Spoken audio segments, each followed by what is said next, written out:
Iran ও যুক্তরাষ্ট্রের মধ্যে চলমান উত্তেজনা থামাতে মধ্যস্থতা করছে তুরস্ক, মিশর ও পাকিস্তান, এমনটি দাবি করেছে মার্কিন সংবাদ মাধ্যম এক্সিওস। এক প্রতিবেদনে জানা যায়, স্থানীয় সময় সোমবার তুরস্ক, মিশর ও পাকিস্তানের প্রতিনিধিরা পৃথকভাবে মার্কিন বিশেষ দূত স্টিভ উইটকফ ও ইরানের পররাষ্ট্রমন্ত্রী আব্বাস আরাকচির সঙ্গে বৈঠক করেছেন। যুদ্ধবন্ধ এবং অমীমাংসিত বিষয়গুলোর সমাধান নিয়েই মূলত বৈঠকটি অনুষ্ঠিত হয়।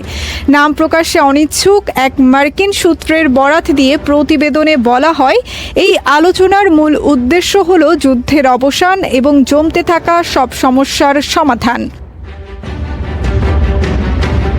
এরপর মেহর নিউজ এজেন্সির এক প্রতিবেদনে বলা হয়, দেশটির পররাষ্ট্র মন্ত্রণালয় জানিয়েছে যে উত্তেজনা কমানোর জন্য উদ্যোগ নেওয়া হয়েছে এবং তেহরান চায় যুদ্ধ শুরু করা পক্ষ হিসেবে ওয়াশিংটন যেন এতে সরাসরি অংশগ্রহণ করে। এদিকে নিজের সোশ্যাল মিডিয়া প্ল্যাটফর্ম ট্রুথ সোশ্যালে এক পোস্টে ট্রাম্প বলেন, গত 2 দিনে যুক্তরাষ্ট্র ও ইরানের মধ্যে অত্যন্ত চমৎকার ও ফলপ্রসূ আলোচনা হয়েছে। তিনি জানান, এই আলোচনার লক্ষ্য মধ্যপ্রাচ্যে শত্রুতার চূড়ান্ত অবসান। এরপর ইরানের বিদ্যুৎ কেন্দ্র ও জ্বালানি অবকাঠামোতে হামলা স্থগিতের নির্দেশ দিয়েছেন বলেও জানান তিনি।